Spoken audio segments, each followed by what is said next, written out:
Merci beaucoup. On va maintenant avoir la présentation de L.Kinman. Qui soutient le vélo? Le cadrage de l'information a-t-il de l'importance? Hello, can you hear me okay? All right, today I'm going to present to you some results from my master's thesis. This is pretty much my entire master's thesis, supervised by the three people over here, Kevin, Owen, and Jerome, who just presented. So for context, my research aims to contribute to a growing body of literature looking at the phenomenon of bike-lash, which Jerome presented. We don't have that word in French. It also aims to contribute an understanding of who supports cycling infrastructure. When we look outside of heated debates like what we've seen in park extension, where we've seen protests and counter-protests ensue with new cycling infrastructure. We've seen lawsuits against the city when implementing new cycling infrastructure projects. So when we look outside of the context of very heated debate, who really supports cycling infrastructure? Is support really that low? And beyond that, when we frame cycling infrastructure projects using language that resonates with people across the political spectrum, can we see an increase in support for these initiatives? So this really is situated within the understanding that it is typically more left-leaning governments integrating cycling infrastructure projects, and are we using language that really resonates mostly with people on the political left? And when we use language that resonates with people more in the center or on the right, using languages that are maybe not persuasive to people on the left, can we see an increase in support across the political spectrum?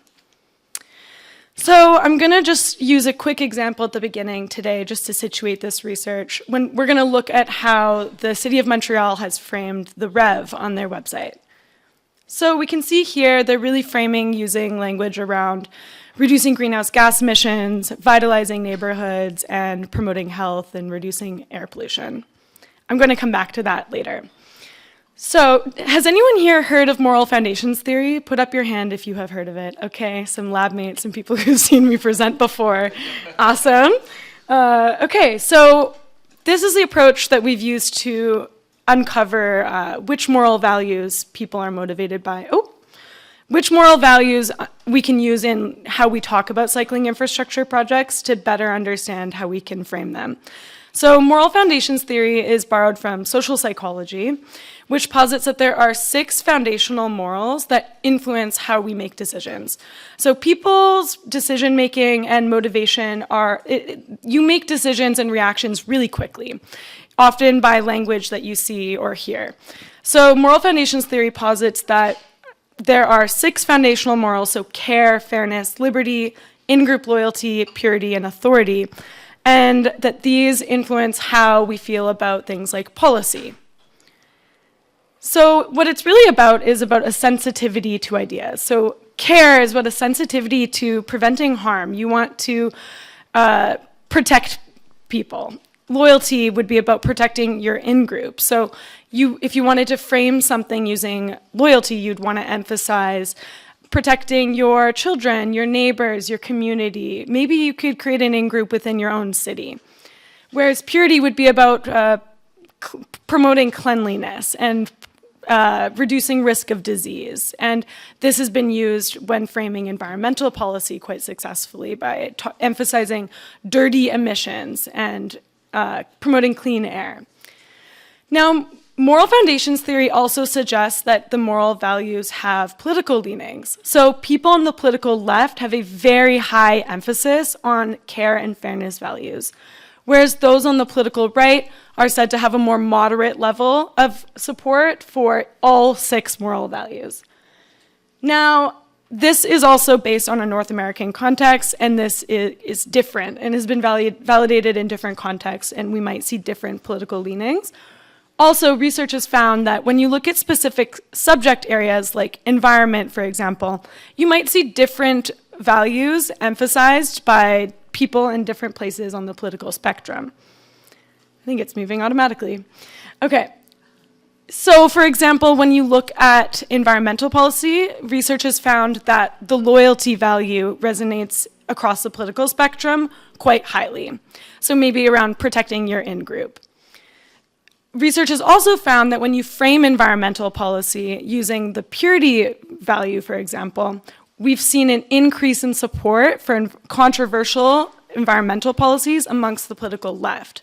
So we really wanted to see, the political right. The right is more supportive of environmental policy when framing with purity. So we wanted to see, is this the case when we talk about cycling infrastructure?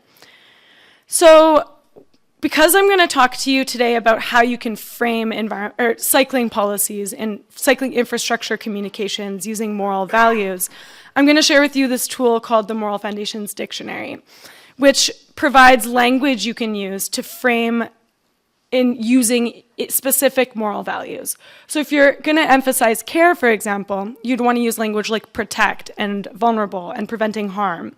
And if you were going to use the purity value, you would use language like dirty emissions or disgust and cleanliness. So now coming back to the REV example, we can see that the city has used the fairness. We've also seen that they've used the freedom, and we've seen they've used the equality. Yeah, the equality variable. So, the city could improve their communications by emphasizing, for example, at the bottom, when talking about emissions, they could use language like preventing dirty emissions. If they wanted to emphasize the loyalty variable, for example, they could talk about protecting your children, your neighbors, or your community to evoke those values. Now I want to also look at comments from my survey. So we've seen how the city has communicated about cycling infrastructure policy, but when we look at how people who reject cycling infrastructure talk about cycling, about their rejection of it, we can see them emphasizing the authority value, like in this comment, or in this comment, the freedom value. So they're emphasizing an argument that cars promote freedom, but we could also make the same argument for cycling infrastructure, that by promoting or by building cycling infrastructure, we're promoting freedom to move by the mode that you choose. And then here as well, we see an emphasis on respecting rules. Cyclists need to respect rules. They need a license, we saw in the previous comment. They should take courses. We could make similar arguments for cycling infrastructure. And this isn't to suggest that we should be debating about car versus bike, but really emphasizing the benefits of cycling infrastructure and what it can bring to communicate the benefits that can resonate with people across the political spectrum. So my core research questions that I'm looking at in this study, in my thesis, are who supports cycling infrastructure, and how can we frame cycling infrastructure projects to promote a higher level of support across the political spectrum? So if you were in my survey, you would have entered the survey by gauging or sharing with us your level of support for cycling as a mode of transport on a scale of -100 to +100. Then you would be randomly assigned to see a group of statements. So morally framed statements for promoting cycling infrastructure. So you would be assigned to either see the freedom messages or care or purity. So these are 3 statements that you would see rooted in each moral value. And you would only see fairness, for example, or purity. And then after being exposed to those statements, so we could compare across groups, we also asked a series of follow-up measures of gauging level of support. So we're focusing here on the measure, should more or less infrastructure be developed to promote cycling, on the same -100 to +100 spectrum. And then we also ask questions, should more or less be done to promote equitable access to mobility or to promote safety for the following modes? But we're really focusing here on the infrastructure variable. And then we also asked a series of sociodemographics, travel behavior, political orientation, and then we also measured respondents' level of motivation for each moral value as well. So there was a survey within the survey that calculates respondents' level of motivation, like are you highly motivated by care, or do you have a low level of motivation for liberty, for example? So if you were in our survey, you would see statements like these ones on the screen, for example. You were exposed to 6 statements for each moral value, and you would rate your level of agreement. And then the liberty value has actually 6 for government liberty and 3 for lifestyle liberty. So within liberty, there is a component that's more about, I just don't want the government to intervene on what I'm doing, versus I don't want the government spending money on these things that I don't agree with, which should be very relevant to the investment in cycling infrastructure. So when we look at the first research question, who supports cycling?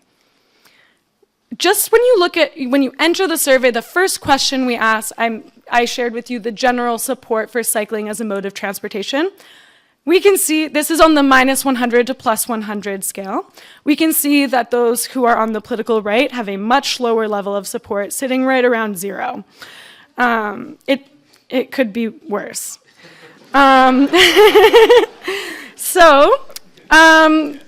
It could be much worse because it was -100 to +100.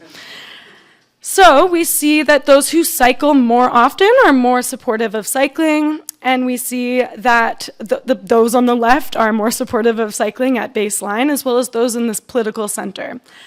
We also see that those who emphasize authority and who have a high level of motivation for authority and liberty are more supportive of cycling, less supportive of cycling, and that those who emphasize loyalty are more supportive of cycling.